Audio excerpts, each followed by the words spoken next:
Boy here, Analyst Sim, with another live stream. Thank you once again for watching. I know that I was slightly bit late by a couple of minutes, but again, thank you for watching. So if you're watching it live or if you're watching later on, just wanted to say thank you.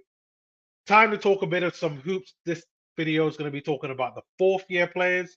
So if you've been keeping track before the season gets started, I'm looking at guys from the last 5 seasons and their progress and how I think they could develop going forward.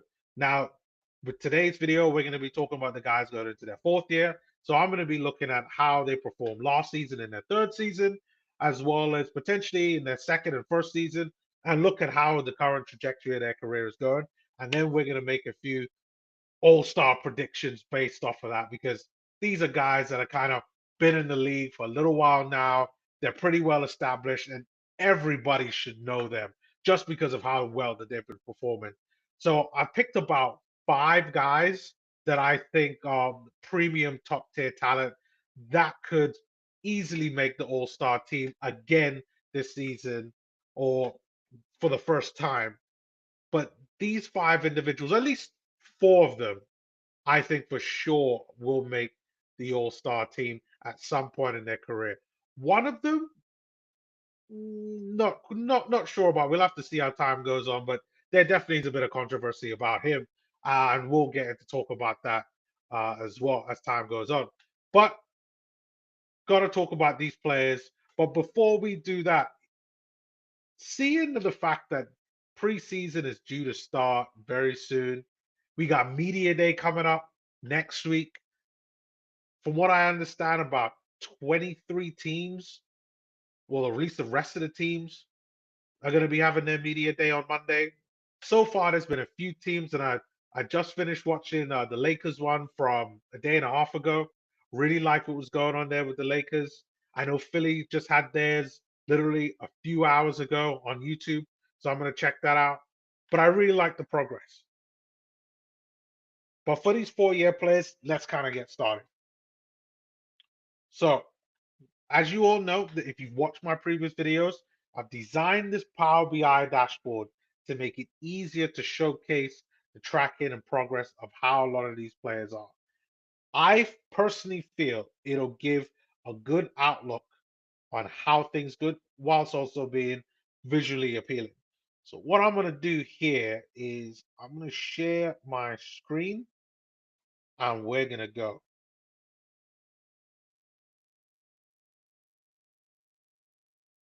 So the 5 players that I chose, and I'm not going to start them in any order. I think probably the first one I have to talk about because I think that for me, he probably is my favorite of the bunch.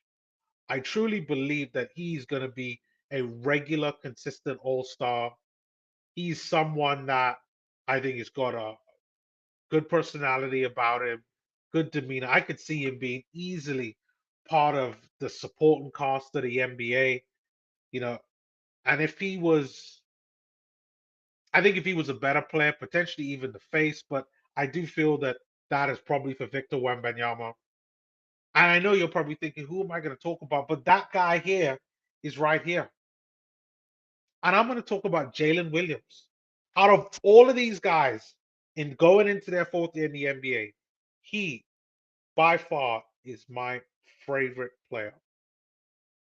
Jalen Williams, for what he's done from his rookie season, and I've been so impressed by him with the growth that he's had coming out of San Clara, to see the progression, and he just gets a little bit better every single year. Now, he's someone that is in the All Star voting. His experience now as an NBA champion, I do believe he is probably the one player out of all of them that is going to be a consistent All Star player. Maybe not every year, but definitely every other year over the next 10 years, which is something that I really, really like. Now, looking at the reason why I chose him is for everything that I just said. But when looking at the stats, the biggest thing about him is that I look at their player efficiency rate. Now, you will see from the player efficiency rating that everybody knows tends to follow a particular format. So you got guys there that have under 10 as their player efficiency rating, generally are replacement players or tend to be bench players. Then any player that is between 10 and 14 tends to be your average bench player. Any player from like 15 to 19 tends to be a solid starter. Any player from 20 to 24 tends to be an all-star. And any player from 25 and above is at an MVP caliber player. Jalen Williams, I know it says they're 19.9, and that is what he is. That is what he falls under. But as you can see, 19.9, that is literally on the cusp of 20. And that's why here he's at 20. He's an all-star level talent. I think he just scraped into there. But the way in which he's grown and shown that growth is incredible. And I'm going to show you that now. So looking at what he did last season, in his third year in the NBA,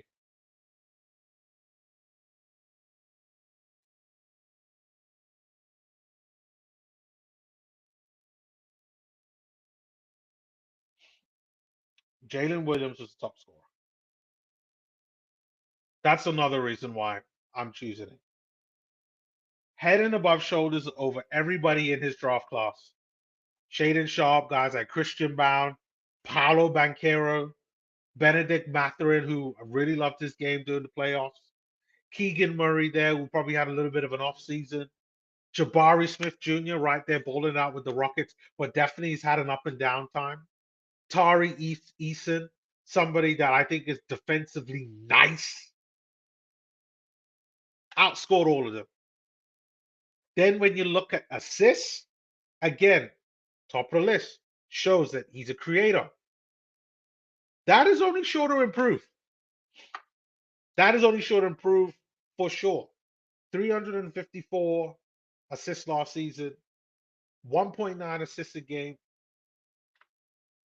Oh, no, not quite 1.9 assists. What was I talking about? 22 points per game, 5.1 assists per game, 5.3 rebounds a game last season. These are his overall stats. 69 games played. The guy's just a good all-round solid player. Is he a franchise player? That's something I don't know. That's something I think that everybody wants to be able to see about Jalen Williams. We saw how he was in the playoffs against Indiana. Had some great games, but had some games where just wasn't quite there. And again, he's a young player and growing. But we see the progression. So let's take a look at how he was in his second season. So let's look at that 2022 draft class in their second season. How are they there? Again, Jalen Williams,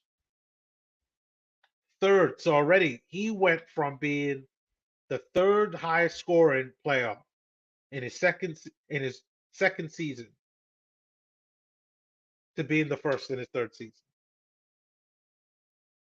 Now going into his fourth, what is that going to look like? We already saw from the beginning, he's already like he's just hit all-star level talent. And this is going into his fourth season. Potentially, are we talking about Jalen Williams maybe even being at an MVP caliber player in maybe his sixth season or above, which definitely goes far beyond this dashboard shows, but potential is there. Like you could see it. Second season, again, second in assists, second in steals, what, coming up to what, 10th in rebounding. You could see there, second season, averaged 19 points per game, went up to 22. That means there's a good chance that Jalen Williams could probably average 25 points a game. 4.5 assists.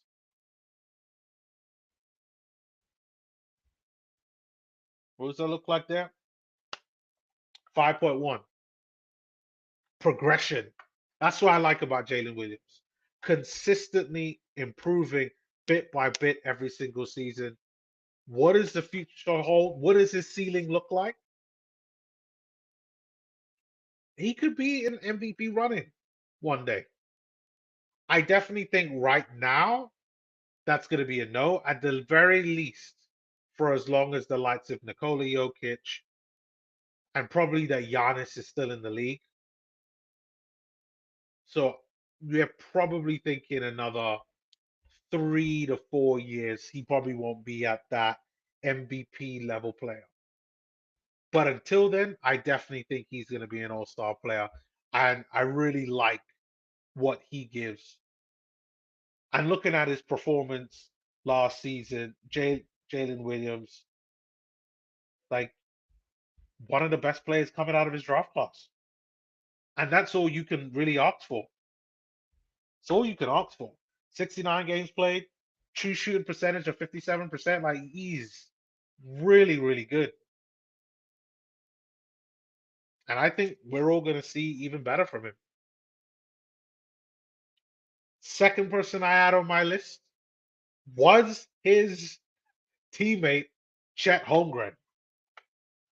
So with Chet, he's at 21, 21.2 to be more specific. That's his player efficiency rating. I like Chet. Plays could play the 4 and the 5.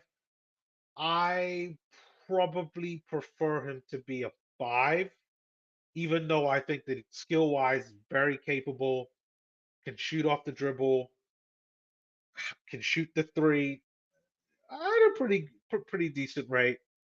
But I just like his overall game package, and I love the battles that he has with Victor Wembanyama. At some point in the future, I think we're gonna be all blessed to see a battle between Wembanyama and Holmgren, France versus America, and that's something that I'm gonna love. I love to see the battles. I love to see the rivalries, and I think Chet Holmgren is gonna give that for us. He's another player that I think is showing consistency. Unfortunately, in his first season, he was injured, so there's not much that I can really show in regards to his progression.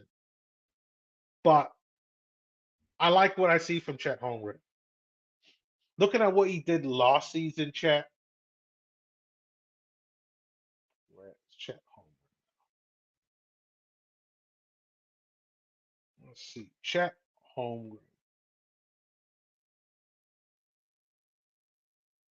479, average 15 points a game, 2.2 assists, 8 rebounds.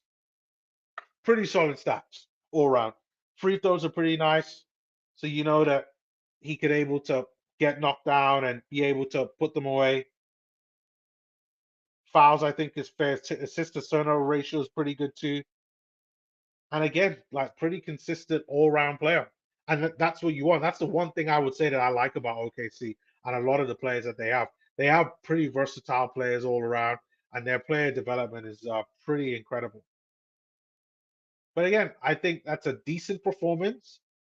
But I think this season we're going to see a lot more from Chet because technically this is Chet's third season, even though it's his fourth year in the NBA because he was injured in his first season.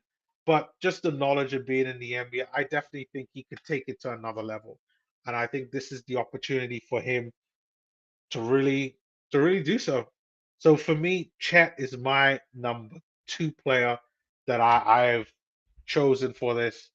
And the fact that last season he was the one of the most efficient players that we saw in the league. There's no kind of getting away with that. 21. There's only a few players that's even above him. One of them is my third player that's on the list, and maybe I've done a disservice to him, and that is Jalen Duren. Plays for the Detroit Pistons. Unfortunately, had some injuries near the end of last season, which is a bit of a shame. But again, such a good level of talent. Such good level of talent. He's someone that I believe he has a contract coming out. And like I said, I'm not that good with the contract situations and the dynamics and how it works. A lot of the time I go online and view that, but he's someone where his contract is probably coming up for renewal. And I would love my team, the Utah Jazz. If you didn't already know, I'm a Utah Jazz fan. I would love for the Utah Jazz to pick him up, especially with some recent news that just dropped out there. So I'd love to have him. He gives us the best of both things. He's got physicality and the offensive ability. Played 78 games last season, got a true shooting percentage of 70%. Average only 11 points per game. I have to say I expected more, but 10 rebounds, which is great. 2 assists, which is what you want, and a little over a block a game, which is nice. That's the thing. I love my centers to be able to get blocks where it's just from a rim defending or really just to show a defensive prowess. I think centers that can't defend are a problem, and like I'm not a fan. I'm not a fan. I think if you're a center, you need to defend. That's one of the main things I like about Jalen Duren. Looking at what he did last season in the NBA, I gotta say that pretty decent from what I've seen. Let me just load this up.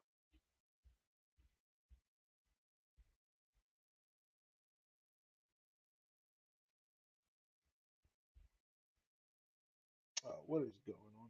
You know what? I click this. So you got Jalen one, top in rebounds, 807 again. Like defensively, he's nice. Offensively, probably got to improve. I don't know what's going on with this. Taking a little while to load, but you get the point. You really get the point. Jalen Duren is a solid player. Gives you everything you want defensively. Offensively, I think that's probably where he needs to improve. Uh, I think he's about average 3-point shooter, which is okay, but still, nevertheless, gives you everything that you need from a player. What does that look like kind of going forward from him? Definitely some room to improve on the offensive side, like as I said. Someone that can probably give you more, especially maybe hitting the corner threes. I know looking at some stats, a lot of the time the threes he were taking were from corners or the top of the key. But that's something that a player like him, I definitely think can improve on and really keep going for that, like being in that all-star tier. I definitely think he's got a lot of competition, and a lot of the times getting to that all-star team just isn't about talent or even performance. A lot of the times get on the all-star team is to do with popularity. He is in a big market being in Detroit. Not sure how he's going to fare against some of the other big titans that are kind of buying for the all-star team. But I do like what he can give Jalen Duren. That's something that I do look forward to seeing his games this season. I hope that he's there at media day. Monday, I will definitely be ears down listening to what a lot of these guys are saying because I truly do see such great talent. I think the NBA is in great hands, and guys like Jalen Duren really show me and tell me that that is the case. So then fourth, I had on my list that I think should come as no surprise, and I think that a lot of you are probably thinking the same thing. How could I have not mentioned him? And he's right there in the player efficiency rate, and that's Paolo Banchero. And he probably is the player that in this draft class is the one player that everybody thought, or and even still thinks, is going to be the shining bright spot out of this draft class. The number one pick in the draft class. He's someone that, for me, reminds me a bit of Carmelo Anthony, in a way. Kind of looks like Melo as well, with the cornrows. But still, another player that has a lot of room to grow. A lot of room to grow. I mean, he's the Orlando Magic's franchise player. And the Magic are doing a lot of things. I really love the trade for Desmond Bain, and him playing with Bain should help a lot. Desmond Bain, I think, is it's a really good shooter. So I think playing alongside Desmond Bain should be really good there. They they're a team that prides themselves in defense, which is good. They just need to work on the offensive side. But guys like Paolo are due to improve. The only thing that I would say is he struggles with injuries, and that is something that I don't know if that's in his control or outside his control, or what more that he can do around that. But hopefully he doesn't get injured so much this season, as it'd be really good to see the Magic get a long playoff run, maybe even go to the Eastern Conference Finals, or just get some type of lengthy playoff stay, because they got a lot of great players there. Another player that I really liked a couple of years ago, Anthony Black, as well, plays for the Orlando Magic. So yeah, for me, the Magic, good squad. But looking at what Paolo Banchero and the Orlando Magic are doing last season, specifically Paolo. Let's see, Paolo Banchero. Paolo Banchero. Well, you know what? Not even looking at that. Let's do this. Let's do this because that wasn't working the last time. Paolo Banchero last season was fourth out of all the top scorers, behind Jalen Williams, who I talked about, Shaden Sharp, and Christian Bourne, the Denver Nuggets, and then there's Paolo there. Not bad, not bad at all. I don't mind that. I think probably if Paolo didn't get as much injuries, we probably would have seen more from him offensively. But he probably is one of the best offensive players coming out of this draft class, next to Jalen Williams.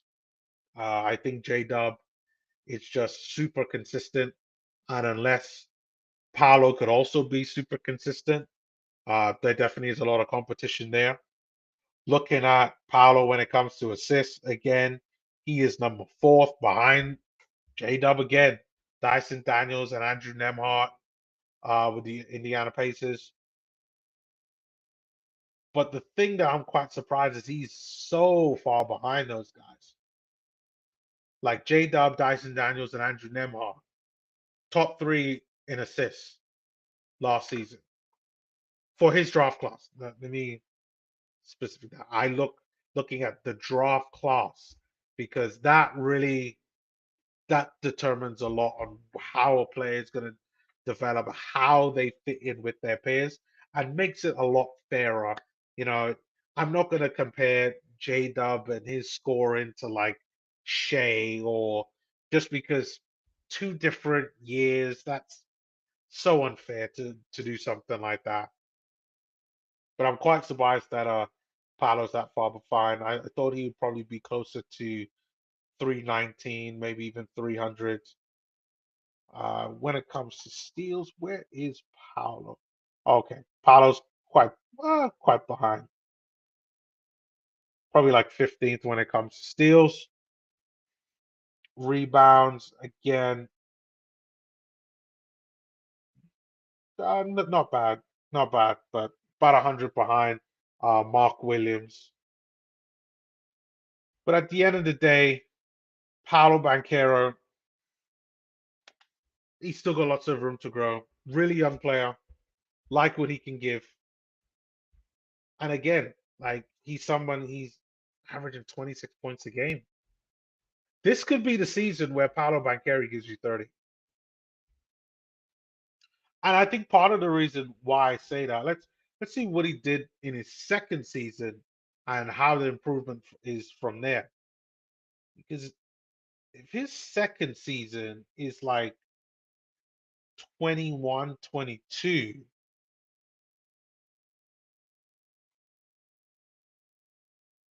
22.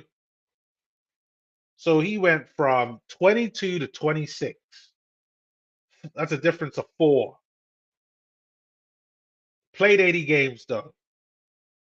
There's a good chance Paolo Banchero might give you 30 this season. Now that's just my prediction. I'm just looking at it based on the numbers.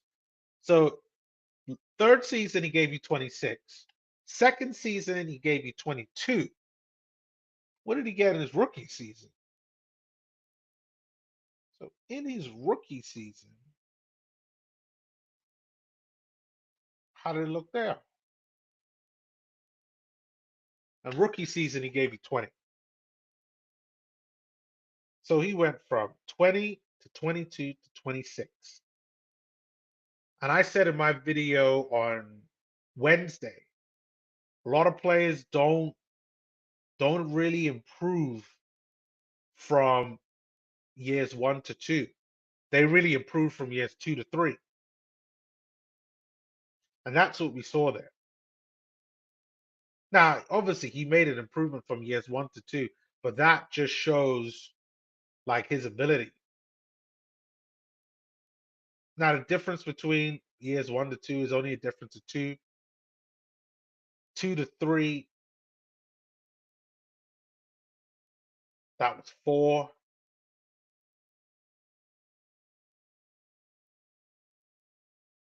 He might. I don't want to jump up and say it might be 36, but it could be.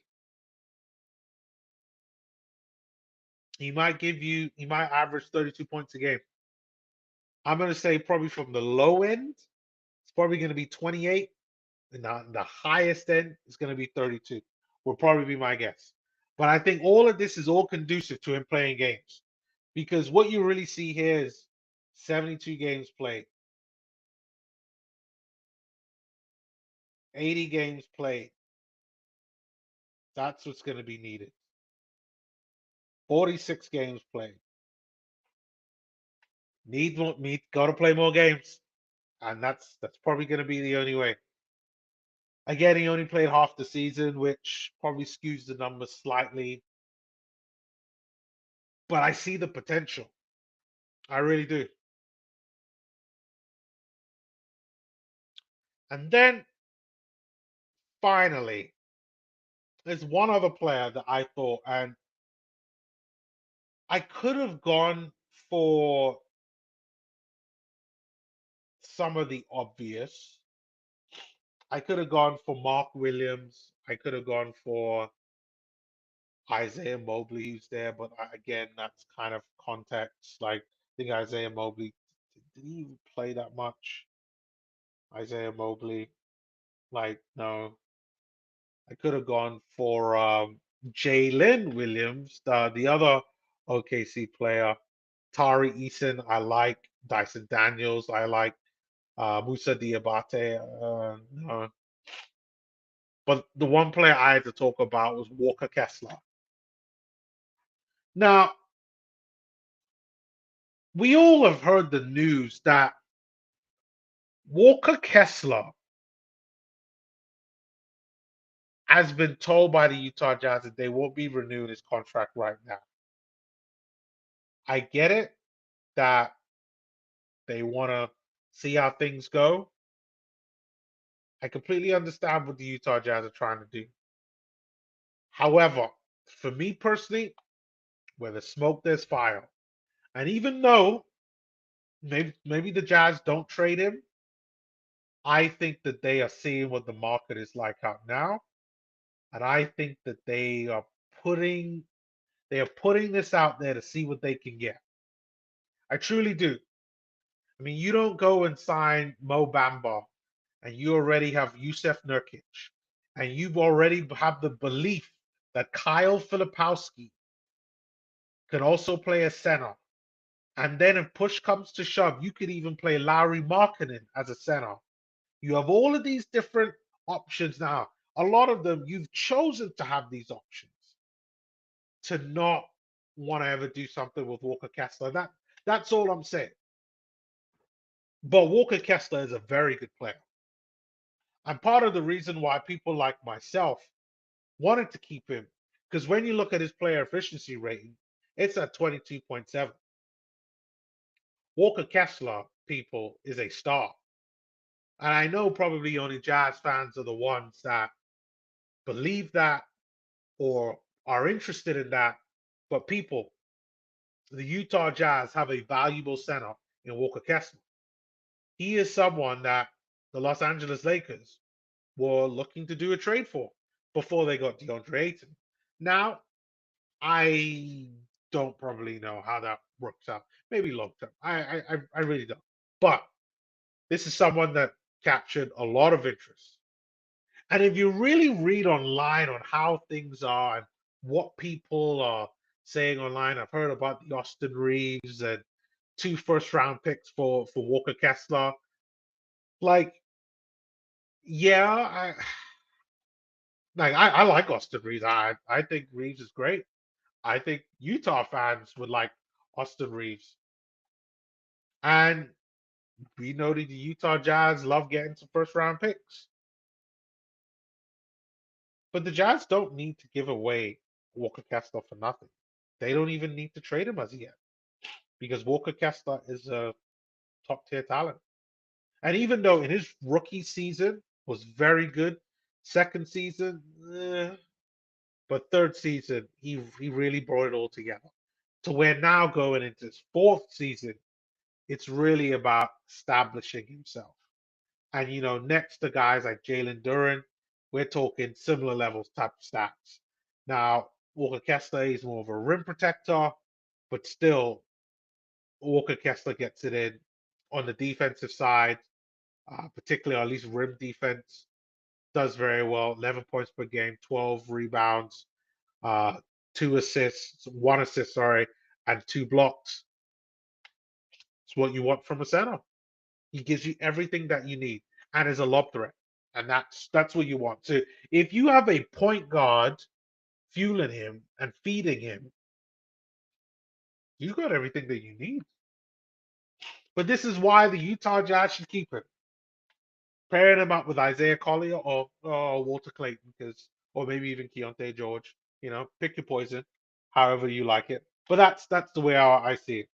Got a true shooting percentage of 66%, 2.1 points per possession. Nice. Played 58 games last season. Didn't have many well, didn't have any serious injuries, but we all know that the Utah Jazz were tanking.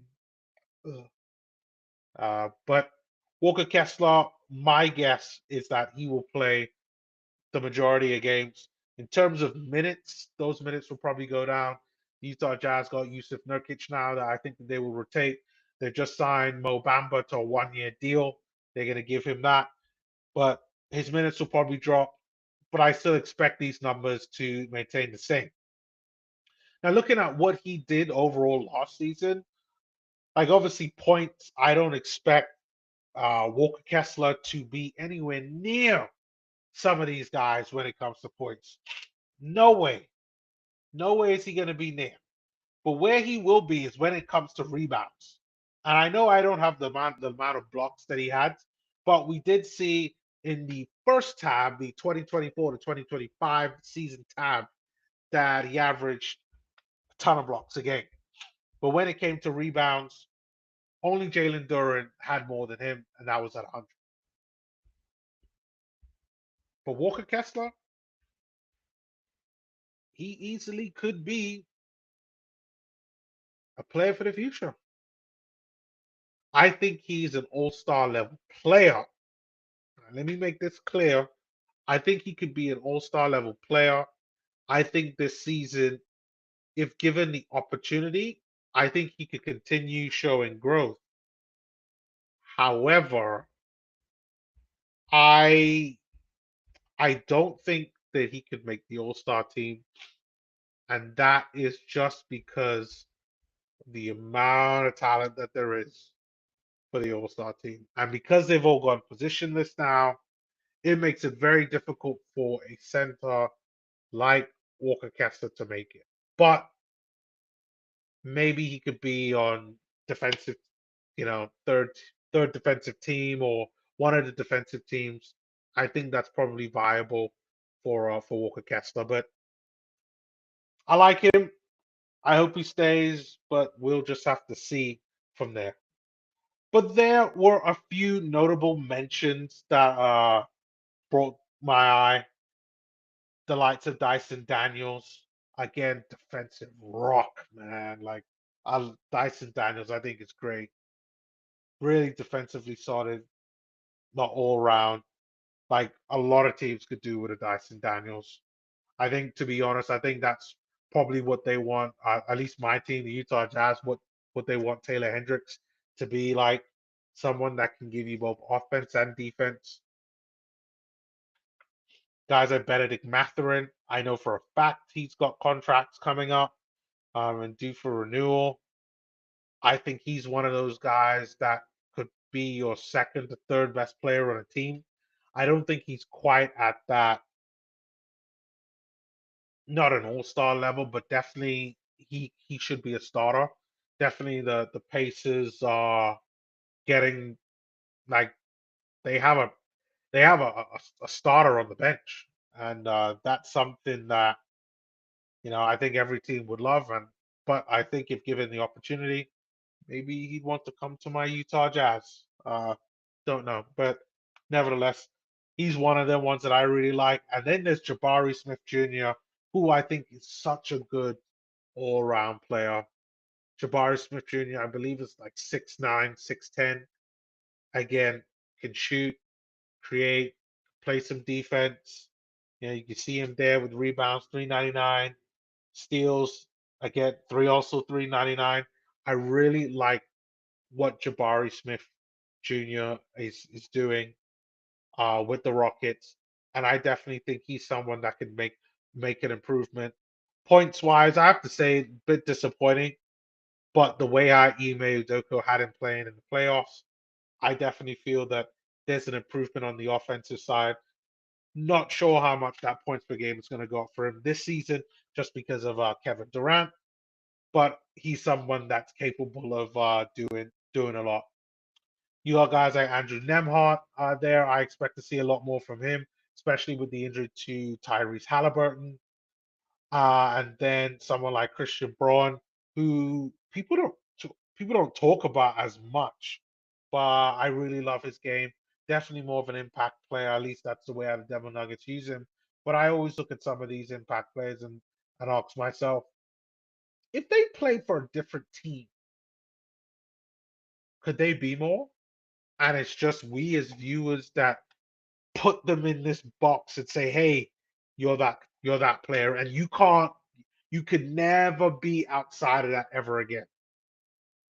So that's Christian Braun, and then someone like Jake LaRavia, who I've always liked when he was at Memphis, but now he's with the Lakers, playing with LeBron, Raymond James, and playing with the baby goat Bronny. I do wonder what he can do. I think now is a time where people like myself have always wondered, who've watched Jake LaRavia at Memphis, and be like, oh, you know what? Like like he's a good solid player. What is it that he can do? Can he be more than what he's shown? Clearly the Los Angeles Lakers feel so, because that's why they brought him on board. But that is most of what I would say is my kind of players to really look out for. Players there that, like, I definitely think that there's something there. Oh, and Tari Eason, also another Rockets player. I can't go wrong with Tari Eason. Again, he's going to be more as a bench guy, but he's someone that, again, just a nice, good all-round game, gives you offense and defense, and yeah, just so efficient. Every team needs to have a guy like Atari Eason, and I do hope that someone like Taylor Hendricks develops to be a player like him. Can give you 20 minutes a game,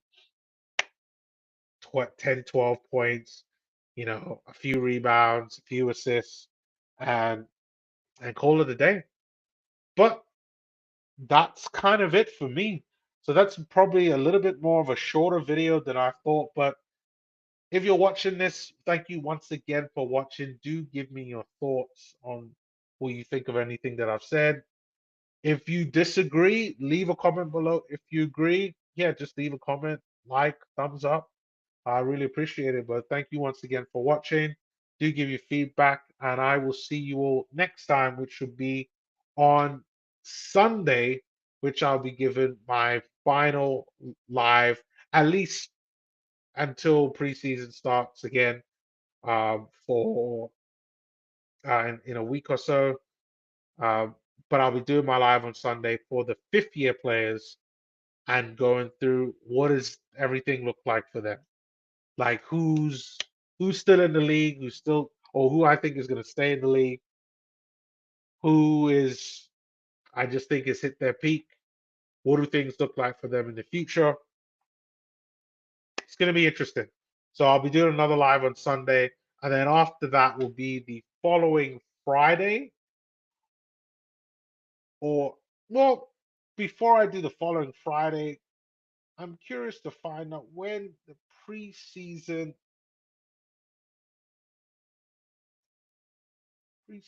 NBA games are going to be.